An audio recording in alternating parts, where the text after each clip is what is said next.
하나님 말씀 보도록 하겠습니다. 하나님 말씀은 이사야서 61장 1절에서 3절까지 말씀, 구약성경 1042면에 있습니다. 이사야서 61장 1절에서 3절까지 말씀을 제가 봉독해서 올려드리겠습니다. 주 여호와의 영이 내게 내리셨으니 이는 여호와께서 내게 기름을 부사 가난한 자에게 아름다운 소식을 전하게 하려 하심이라. 나를 보내사 마음이 상한 자를 고치며 포로된 자에게 자유를, 갇힌 자에게 노임을 선포하며 여호와의 은혜의 해와 우리 하나님의 보복의 날을 선포하여 모든 슬픈 자를 위로하되 무릇 시온에서 슬퍼하는 자에게 화관을 주어 그 죄를 대신하며 기쁨의 기름으로 그 슬픔을 대신하며 찬송의 옷으로 그 근심을 대신하시고 그들이 의의 나무 곧 여호와께서 심으신 그 영광을 나타낼 자라 일컬음을 받게 하려 하심이라. 말씀의 제목은 아름다운 소식이란 제목으로 말씀을 증거하도록 하겠습니다. 성경을 읽다 보면 우리는 이 많은 이야기들을 만나게 됩니다. 그 이야기들 가운데 참 많은 문제들이 있는데 그것이 다른 문제가 아니고 바로 우리 인생에 대한 문제들이 많이 있습니다. 고민하는 문제, 아파하고 있는 문제, 그런 문제들이 많이 있습니다. 우리가 잘 아는 또한 성경의 이 가나안 여인, 즉 스로보닉의 여인이죠. 스로보닉의 여인 같은 경우에도 사랑하는 딸이 있었습니다. 너무나 사랑하는 딸이었습니다. 하지만 그 여인의 딸이 이제 귀신을 들려서 너무나 많은 힘든 상황을 가지고 있었습니다. 오늘날 이 귀신 들렸다는 말은 참 많이 여러 가지로 해석이 되어지지만은 우리가 흔히 잘 접해보지 못하는 이야기입니다. 그리고 사건입니다. 거기에 대한 다른 예를 들어서 말씀을 드리면 이제 정신병으로 인하여서 또한 고통과 아픔 속에 있는 그런 가족들이 계실 것입니다. 그러한 분들은 이 정신병으로 인하여서 고통당하고 있는 그 자녀나 또한 이 가족을 볼 때 얼마나 마음이 아프겠습니까? 실제적으로 그것을 우리가 만나보면 참 힘든 일이 많이 있습니다. 갑자기 뛰쳐나가기도 하고 갑자기 자해를 하기도 하고 갑자기 때로는 이 도로로 뛰어들기도 합니다. 그때마다 그것을 지켜보는 많은 가족들은 심장이 내려앉는 그러한 아픔을 가지게 됩니다. 또한 이제 우리가 잘 아는 나인성에 있는 그 가부의 아들 이야기는 우리는 알고 있습니다. 가부가 애지중지하게 키웠던 그 아들이 이제 죽게 되었습니다. 그 나인성에서 그 운구 행렬이 나갈 때 그 어머니의 마음은 어떻겠습니까? 이처럼 우리에게는 이런 일들이 우리에게는 많이 있습니다. 슬픔과 아픔과 고통, 눈물이 많이 있습니다. 그래서 때로는 우리 주변에 있는 여러 사건들을 만나도 우리에게 정말 먹먹함을 주는 그런 사건들이 얼마나 많이 있습니까? 그런 사건들과 그런 이야기를 만날 때 우리는 어떤 반응을 하나요? 사랑하는 성도 여러분, 우리는 각기 전부 다 다른 형태의 슬픔을 안고 살아갑니다. 어떤 이는 사랑하는 가족을 잃는 그런 슬픔의 상처를 가지고 있는 분들이 있고 어떤 분들은 마음이 상한 그런 아픈 분들도 있습니다. 어떤 분들은 경제적인 어려움을 안고 살아가는 분들이 있습니다. 절망. 어떤 이들은 질병으로 인하여서 육신의 고통과 싸워나가시는 분들도 있습니다. 그리고 요즘 청년들은 미래에 대한 불확실한 그런 불안과 좌절로서 살아갑니다. 또한 중장년들은 어떤가요? 인생의 허무함을 느낍니다. 그러면 시니어분들은 어떤가요? 외로움과 죽음에 대한 두려움으로 각자의 무서움과 무거움으로 살아가고 있는 것이 오늘 우리가 살아가는 현실에 우리가 당하는 그런 문제입니다. 이처럼 소망 없는 인생, 큰 슬픔을 간직한 채 살아가는 우리에게 오늘 이 이사야서 본문은 정말 아름다운 소식을 우리에게 전해주고 있습니다. 하나님께서 우리의 슬픔을 외면하지 않으시고 친히 찾아오셔서 우리를 회복하시고 우리를 위로하시는 모습이 담겨져 있습니다. 이사야서 61장 말씀은 메시아가 오시기 전, 즉 700년 전에 예언된 그런 하나님께서 이루실 그 말씀입니다. 이 약속은 2000년 전 예수 그리스도 통하여서 성취가 되어졌습니다. 오늘 우리가 살아가는 이 가운데 비록 그 말씀이 약 2700년 전에 예언된 말씀이고 또한 2000년 전에 이루어진 말씀이지만은 오늘날 우리에게도 동일하게 은혜와 회복과 소망을 주시는 말씀입니다. 이 시간 우리는 슬픔을 기쁨으로, 우리의 죄를 화관으로 바꾸시고 우리에게 아름다운 소식을 들려주시는 하나님의 음성을 듣기를 원합니다. 예수 그리스도께서 우리 인생의 슬픔을 어떻게 위로하시는지 함께 말씀을 통해서 우리가 보도록 하겠습니다. 첫 번째는 우리는 절망과 슬픔과 그 속에 있는 삶을 살아가고 있습니다. 사람에게 찾아오는 것 중에 슬픔만이 있는 것이 아닐 것입니다. 근심이라는 것도 우리에게 있습니다. 성경은 크게 근심을 두 가지로 말하고 있습니다. 하나는 하나님의 뜻대로 하는 근심입니다. 이것은 영혼에 대한 사모함입니다. 자신의 죄의 문제를 발견하면서 고민하면서 하나님 앞에 나아가는 그런 근심. 고린도후서 7장의 말씀을 보면 하나님의 뜻대로 하는 근심으로 인하여서 어떤 일이 일어납니까? 하나님께 간절함을 가지게 됩니다. 복음을 변증하게 합니다. 죄에 대해서는 분노하게 만듭니다. 하나님을 더욱더 경외하게 만듭니다. 하나님을 사모하게 만듭니다. 하나님께 더욱더 열심을 가지게 만듭니다. 오늘 이 자리에 계신 여러분들께서는 이러한 근심을 가지고 살아가시기를 바랍니다. 하나님 앞에 내가 나아가는 근심, 정말 하나님의 뜻대로 하는 근심, 이 근심이 바로 우리의 영혼을 살립니다. 또한 이러한 근심은 하면 할수록 정말 좋습니다. 하지만은 하면 할수록 마음과 뼈를 상하게 하는 근심이 있습니다. 그러한 근심은 세상의 근심입니다. 세상의 염려 때문에 앞일에 대한 걱정으로 인하여서 오는 근심입니다. 여러분들은 지금 어떤 근심을 가지고 계십니까? 하나님의 뜻대로 하는 근심? 아니면 세상의 염려 때문에 정말 고민하는 근심? 어떤 마음을 가지고 계시나요? 또한 우리는 상한 마음을 가집니다. 혹시 여러분들 가운데 어떤 이유인지는 모르겠으나 혹시 마음이 상한 상태에 있지는 않으십니까? 마음이 상하면 그 상함은 밖으로 어떤 형태든지 나타나게 됩니다. 그것은 회복되지 않고서는 정상적인 생활이 많이 힘듭니다. 늘 자신의 상처와 상함으로 인하여서 더 이상 자신이 상처나 그런 아픔을 받지 않기 위해 방어를 세웁니다. 오히려 남들에게 공격적인 모습을 보기도 합니다. 오늘 우리들의 모습은 어떻습니까? 혹 상실의 아픔이나 그러한 여러 가지 마음의 상처 때문에 밤을 새우며 지내지는 않습니까?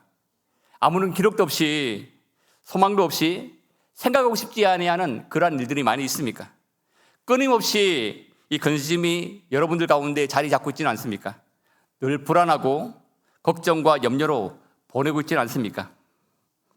만약 우리가 그런 마음의 상태로 계속 있다면, 그런 슬픔의 마음의 상태로 있다면, 그런 근심의 상태로 있다면 우리는 어떻게 되겠습니까? 우리 자체가 죽음과 동일한 상태일 것입니다. 이처럼 우리가 사는 세상은 슬픔과 근심과 마음이 상할 수밖에 없는 세상입니다. 이사야 선지자는 백성들에게 이렇게 말하고 있습니다. 이때 당시의 백성들도 마찬가지였습니다. 이사야는 남유다가 바벨론 포로로 끌려가기 전에 기록되어진 말씀입니다. 이사야 선지자는 1장에서 39장에서는 하나님의 심판을 경고했고 40장에서 66장에서는 위로와 회복의 메시지를 전가하고 있습니다. 특별히 오늘 우리가 61장은 이사야 전체에서 아주 결정적인 말씀입니다. 앞서 예언된 고난받는 종이 이제 영광의 메시아로 나타나 구원의 사역을 완성하실 것을 우리에게 말씀하고 있습니다. 북이스라엘은 이미 이제 아시아를 통하여서 멸망당하였고 남유다도 내부의 부패와 타락으로 인하여서 외부의 침입으로 멸망의 위기에 있었습니다. 그런 시대적인 환경입니다. 절망적인 상황입니다. 아무것도 바로 되어지지 않은 사회의 모습입니다.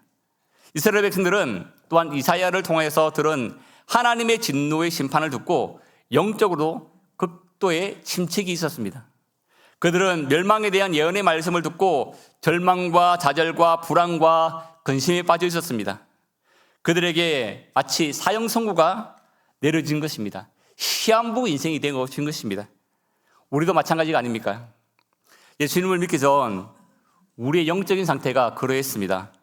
아무리 좋은 재력과 행복한 가정이 있어도 예수 없는 그 영적 상태는 죄 위에 뒹굴고 눈물이 마르지 아니하는 그런 상태였습니다.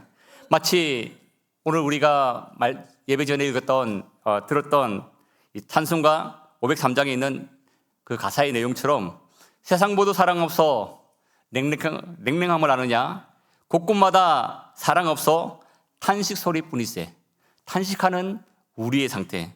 곳곳마다 번민함은 사랑 없는 연고요, 측은하게 손을 펴서 사랑받기를 원하네. 어떤 사람 무상 앞에 복을 빌고 있으며 어떤 사람 자연 앞에 사랑 요구하도다.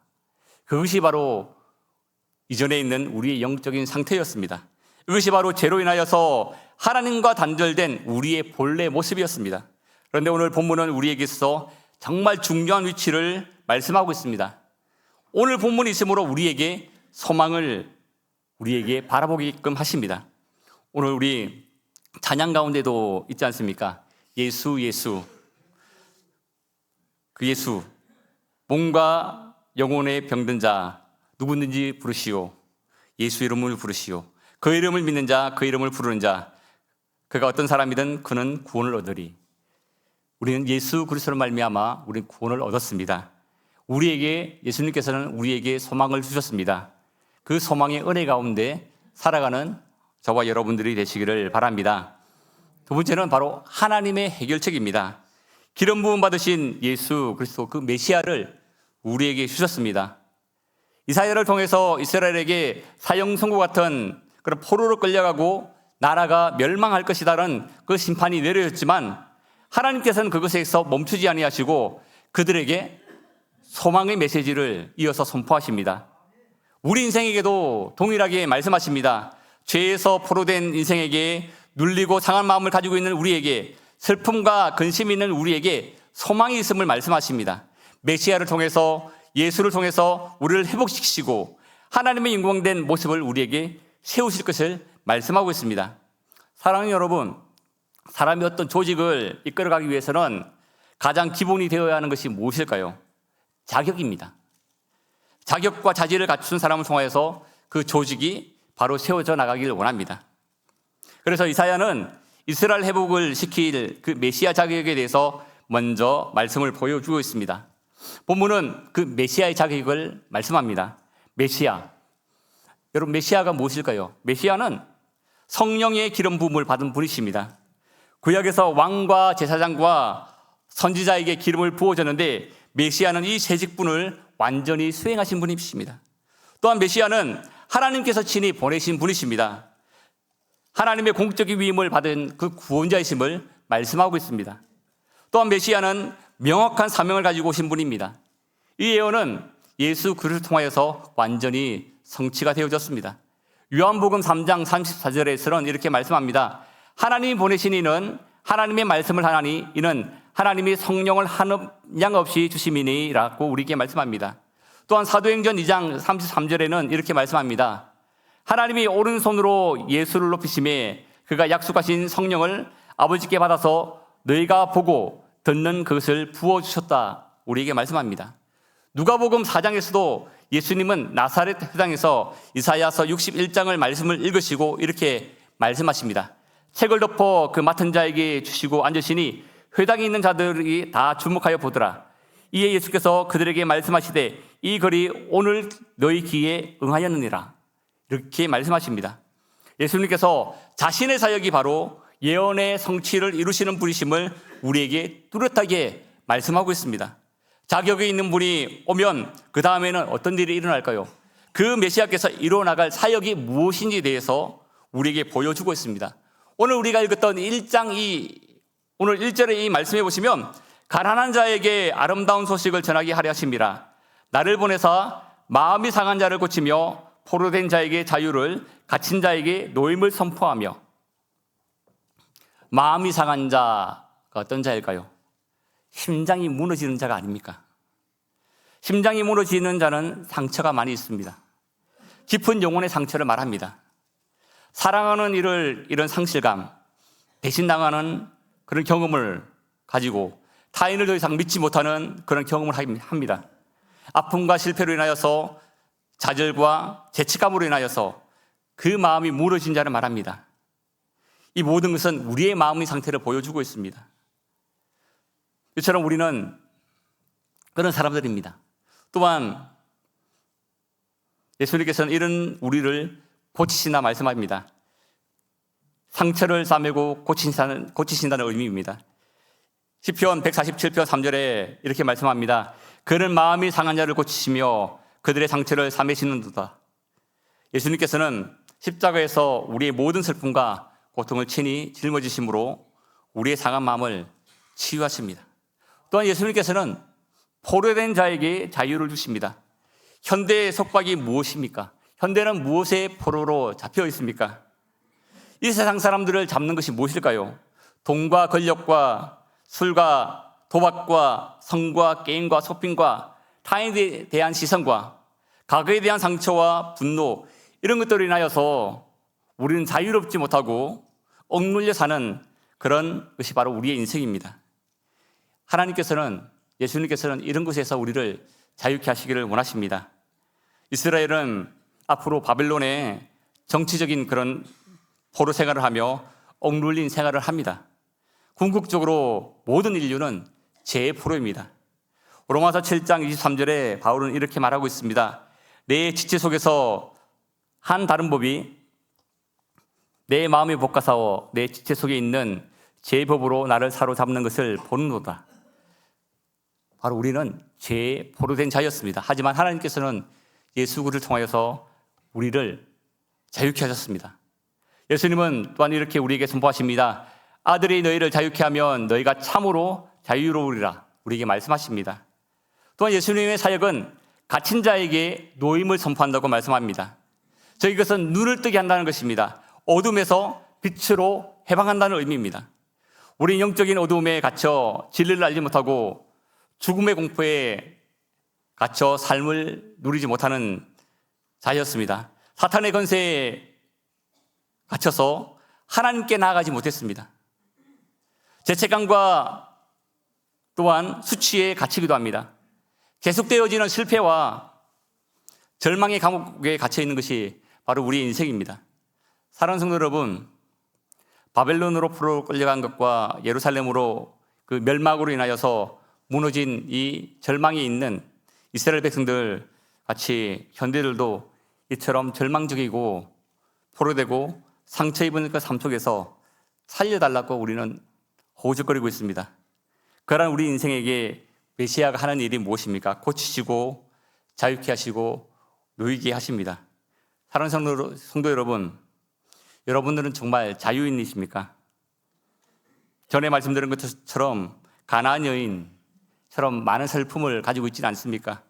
나인성 가부처럼 혹시 절망 가운데 있지는 않으십니까? 그런 절망적인 인생 가운데 우리 예수님께서 오셔서 그들을 치유하시고 그들을 살리시고 그들을 회복시켰습니다. 2절 말씀을 한번 다 같이 읽어보겠습니다. 2절 말씀을 다 같이 읽어보겠습니다. 여호와의 은혜의 해와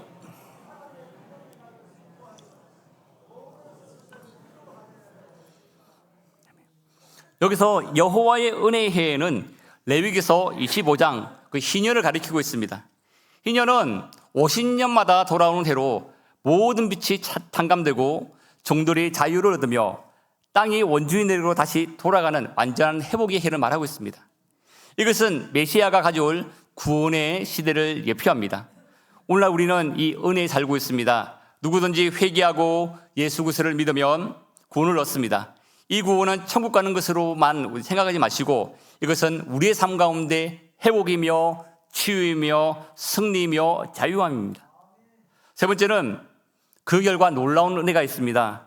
놀라운 결과가 있습니다. 슬픔이 기쁨으로 변하는 완전한 회복이 있습니다. 그럼 이러한 예수님의 사역으로 인해서 오는 결과가 무엇입니까? 오늘 그 사역 뒤의 결과가 엄청난 것을 우리는 볼 수 있습니다. 2절 하반절 말씀해 보시면 슬픈 자가 위로받는다라고 말씀하고 있습니다. 예수님의 목적이 슬픈 자를 위로하는 것입니다. 그리고 3절에 보시면 위로받는 것에 대한 묘사가 이렇게 나타나고 있습니다. 앞에서도 말씀드렸지만 희년은 회복되는 것이라 말씀을 드렸습니다. 다시 돌아가는 것입니다. 슬퍼하는 자가 그 슬픔이 끝나는 것이 아니라 훨씬 더 놀라운 변화가 있는 것입니다. 그 놀라운 변화는 무엇일까요? 첫 번째는 죄 대신 화관을 우리에게 주십니다. 슬픔이 있는 자에게 화관을 주신답니다. 꽃으로 만든 관을 우리에게 주십니다. 이스라엘에게 그 슬픔을 표현할 때는 그들은 독특한 방식으로 슬픔을 표현합니다. 자신의 슬픔이 너무나 힘들어서 표현할 수가 없기 때문에 바닥에 재를 깔고 그 위에 뒹굴면서 머리를 풀고 옷을 찢습니다. 그리고 바닥에 있는 재를 머리에 뿌립니다. 멀리서 보는 사람 가운데는 그 사람이 저 사람은 정말 극악한 슬픔이 있구나 라는 걸 느낍니다. 멀리서 사람들의 눈물과 애곡의 소리가 들리지 않아도 누군가 그 모습을 보면 그 사람이 정말 슬프구나 라는 것을 알 수가 있습니다. 그런데 그러한 비참한 슬픔의 죄 대신에 꽃으로 만든 머리에 화관을 주신다고 말씀합니다. 여러분, 꽃으로 만든 관을 언제 보셨나요? 드라마에서 보면 연인들끼리 사랑을 표현할 때 머리에 꽃 화관을 씌워줍니다. 그리고 야외에서 결혼식을 할 때 그 꽃으로 만드는 화관을 씌워줍니다. 그 모습은 사랑과 행복이 넘치는 모습입니다. 하나님은 우리의 슬픔을 단지 멈추시는 분이 아니십니다. 그냥 눈물을 그치게 하시는 분이 아닙니다. 우리에게 기쁨, 축제와 같이 사랑을 표현하시는 분이십니다.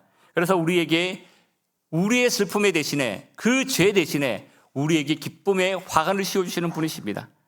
두 번째는 슬픔 대신에 기쁨의 기름을 우리에게 주시는 분이시라 말씀합니다. 같은 뜻이지만은 이 말의 의미를 또 달리 말씀하고 있습니다. 기쁨의 기름으로 슬픔을 대신한다는 것입니다. 슬픔은 눈물이지 않습니까? 고통입니다. 슬픔을 보이지 않기 위해서 기쁨의 기름을 발라주시는 것입니다. 그것은 기쁨이 넘쳐난다는 것입니다. 그 기름은 향기가 나는 것입니다. 기름은 또한 이 냄새, 바로 향기입니다. 그냥 슬픈 사람이 슬퍼서 눈물이 멈추는 것이 아니라 기쁨의 향기가 그 가운데서 흘러 넘치도록 하나님께서는 바꾸어 주신다 말씀합니다. 세 번째는 그 메시아의 사역은 근심을 대신하여 찬송의 옷으로 입히신다 말씀합니다. 화관을 쓰고 기쁨의 머리를 기름을 바르고 그 다음에는 찬송의 옷을 우리에게 입혀주십니다. 여러분 한번 생각해 보시기 바랍니다. 화관을 쓰고 그리고 기름이 머리에서 향기가 나는 그런 향기가 나고 옷을 바꾸는다는 것은 어떤 것을 의미하나요? 잔치에 드러나는 것을 말하지 않습니까? 결혼식 표현을 한번 생각해 보시기 바랍니다. 신랑 신부는 가장 아름다운 옷을 입고 화관을 쓰고 머리 향수를 바르고 그리고 기쁨의 모습이 그 가운데 넘쳐납니다. 모든 사람이 축하해주고 또한 그 잔치 가운데 그 사람들은 주인공이 됩니다. 하나님은 슬퍼하던 우리를 이런 잔치의 주인공으로 우리에게 만들어 주십니다. 이것이 슬픈 자를 위로하신다는 말씀입니다. 예수 그리스도께서는 이와 같이 우리의 삶을 바꾸어 주십니다. 슬퍼하는 자에게, 억눌린 자에게, 갇힌 자에게 위로하신다 말씀하십니다. 그것은 예수 그리스도께서 얼마나 우리를 사랑하시는 표현이십니까? 예수 그리스도께서는 바로 성령을 통해서 우리 그러한 은혜를 주십니다. 현재 예수 그리스도를 믿어도 우리는 억눌리지 않습니까? 예수 그리스도를 믿어도 우리 마음 가운데는 또 상처를 받지 않습니까? 때로는 우리는 자유롭지 못하게 또한 때로는 우리는 중독에 빠져버리기도 합니다. 그러나 예수 그리스도를 믿는 우리에게 성령과 함께 하십니다. 성령으로 말미암아 다시 우리를 회복케 하십니다. 성령께서 우리 가운데 역사하시면 우리는 다시 일어납니다. 성령의 충만함을 우리 그래서 구하시기를 바랍니다. 만약 내 마음 가운데 슬픔이 가득 있습니까? 내 마음 가운데 절망 가운데 있습니까? 내가 지금 어려운 가운데 있습니까? 좌절 가운데 있습니까? 그곳에서 좌절하지 마시고 여러분들 속에 있는 그 성령님을 다시 갈망하시길 바랍니다. 성령님으로 갈망하면, 성령으로 충만하면 모든 것을 우리는 이겨냅니다. 성령님으로 충만하면 슬픔도 이겨냅니다. 모든 아픔도 이겨냅니다. 모든 미워하는 사람도 성령이 정말 내 속에 충만하면 모든 것이 이겨내고 사랑하게 됩니다. 그런 하나님께서 우리를 결국 어떻게 만드십니까? 이전에는 슬퍼하던 자, 절망하는 자, 좌절하는 우리의 모습, 그리고 한없이 약해 있는 우리의 모습, 그래서 아무짝에도 쓸모없는 그런 우리의 모습을 이제는 옷을 바꿔 입으시고, 그리고 기름을 머리에 바르시고 화관을 씌우신 우리를 의의 나무로 세워주신다고 말씀합니다. 그래서 우리는 의의 나무로 사용하신다고 말씀합니다. 3절 말씀에 보면 그들을 일컬어 의의 나무라 하겠고 여호와께서 심으신 것이라 하여 그의 영광을 나타내리라 말씀합니다. 의의 나무가 무엇입니까? 나무는 오랜 시간이 지나도 쓰러지지 않고 계절마다 열매를 맺으며 많은 사람에게 그늘을 제공합니다. 하나님께서 심으신 그 의의 나무는 모든 사람이 인정하는 하나님의 영광을 드러내는 그런 존재로 만들어 주신다 말씀하십니다.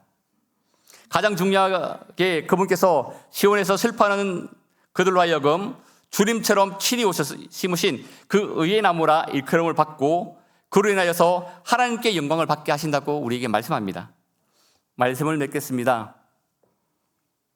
예수님께서 이와 같은 사역을 이루시기 위해서 이 세상에 오셨으며 슬픈 우리를 위로하시고 즐거움의 축제를 하게 하시고 우리를 주인공으로 만들어 주셨습니다. 그리고 하나님의 영광이 되도록 우리를 지금도 이끌고 계십니다. 우리 이전의 상태는 어떠했습니까? 이전에 우리의 상태가 슬픈 자, 절망하는 자, 슬픔이 없는 자, 그런 상태였습니다. 예수 믿기 전에 우리가 아무리 좋은 재력과 가정의 행복이 있다 하더라도 예수 없는 그 영적 상태는 죄 위에 뒹굴고 눈물 흘리는 그런 사람의 모습이었습니다. 그러나 이제 우리를 위해 오신 예수님께서 그 사역을 이루시고 우리의 슬픔을 위로하시며 슬픔을 멈추는 것보다 더 나아가서 잔치에 참여하게 하여 즐거움 속에서 모두 다 축하해 주는 그런 자리를 우리 만들어 주셨습니다. 지금도 마찬가지입니다. 하나님께서는 지금도 여러분들의 슬픔을 위로하시고 눈물을 기쁨으로, 죄를 화관으로, 그리고 상복을 찬송으로 바꾸어 주십니다. 우리가 구원의 은혜도 십자가의 은혜로 인하여서 이루어진 것처럼 구원 이후에도 동일하게 십자가가 우리에게 지금 넘치고 있습니다. 사랑하는 성도 여러분, 많이 힘드십니까? 많이 슬프십니까? 근심이 많으십니까?